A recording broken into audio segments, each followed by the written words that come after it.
Prof, bagaimana melihat dukungan dari para akademisi, seniman, supaya Majelis Hakim ini tidak hanya memutuskan hal-hal yang bersifat prosedural saja?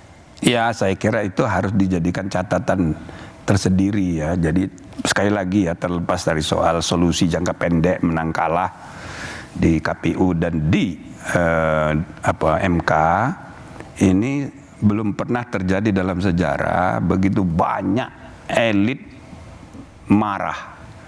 Elit perguruan tinggi, para guru besar. Biasanya yang demo itu mahasiswa, aktivis, buruh, petani. Sekarang yang demo profesor doktor. Gitu loh. Belum pernah terjadi. Jadi artinya ini ada masalah serius. Belum tentu benar mereka itu dalam kaitannya dengan case jangka pendek.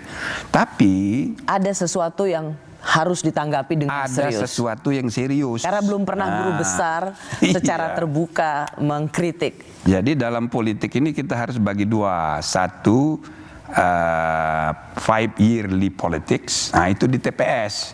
Politik 5 tahunan. Itu udah selesai.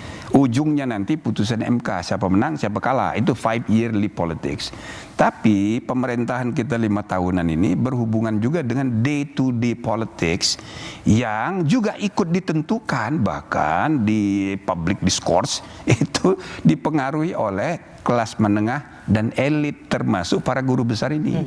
Jadi kalau ini tidak dikelola cara berpikir para guru besar ini dengan tepat atau tidak dikelola atau tidak ditanggapi dengan serius, direspon dengan sungguh-sungguh untuk perbaikan, wah ini repot kita pemerintahan 5 tahun ke depan. Anda melihat ini juga menjadi satu tantangan ya, kalau apa yang disuarakan oleh para guru besar ini tidak ditanggapi dengan baik, malah diremehkan dan mengatakan sebagai residu. Masalah hidup kita, bernegara kita ini bukan hanya masalah legalitas, tapi juga legitimasi. Legalitas sudah selesai, nanti dengan putusan MK. Siapa menang, siapa kalah, itu legal. Ya, selebihnya tidak legal.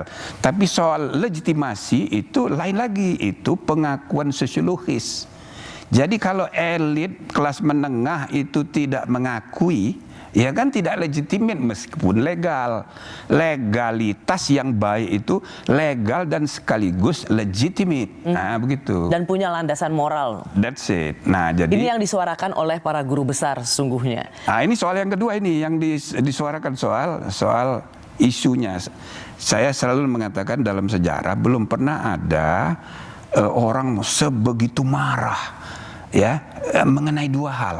Marahnya marah banget gitu loh, ya sangat emosi. Profesor doktor 3 kali botak saking pinternya, emosinya sama aja dengan orang biasa. Satu mengenai etika, yang kedua mengenai dinasti, nepotisme.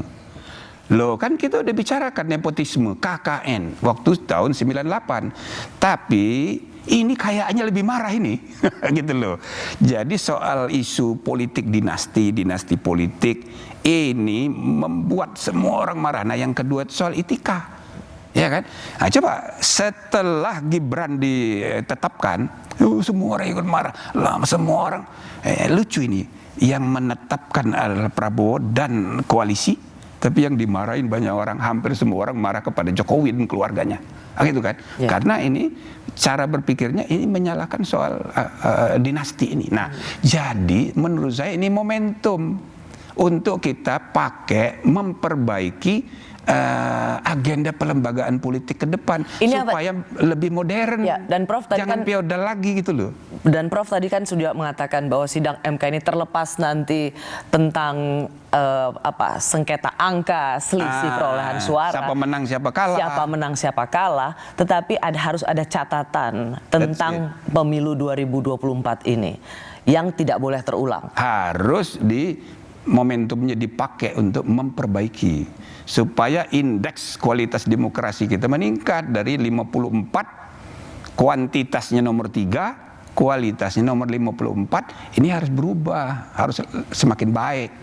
Prof, saya mau nanya, jadi soal MK ini apakah memungkinkan, atau tadi Margarito, ya ahli tata negara juga mengatakan tidak mungkin MK ini bisa mendiskualifikasi paslon tertentu.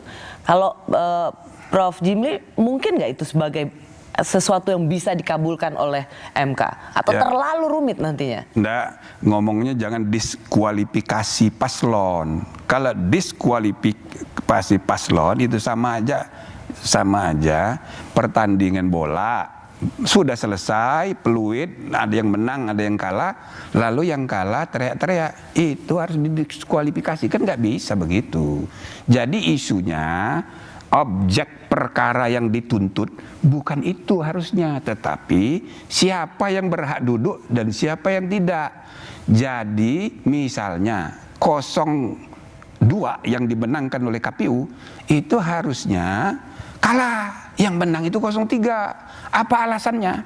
Itu yang dituntut dengan argumen dan pembuktian. Oke. Jadi bukan diskualifikasi. Kalau itu sudah telat. Jadi satu-satunya negara di dunia ini yang punya lembaga begitu kompleks, ada KPU, ada Bawaslu, ada DKPP, ada MK yang menyelesaikan urusan pemilu, cuma Republik Indonesia. Cari di tempat lain, tidak ada. Why? Kenapa kita bikin begini? Karena kita ingin pemilunya itu sempurna. Sudah diselesaikan oleh KPU, tadinya ada Panwaslu di dalam KPU, dibikin independen, dikeluarkan.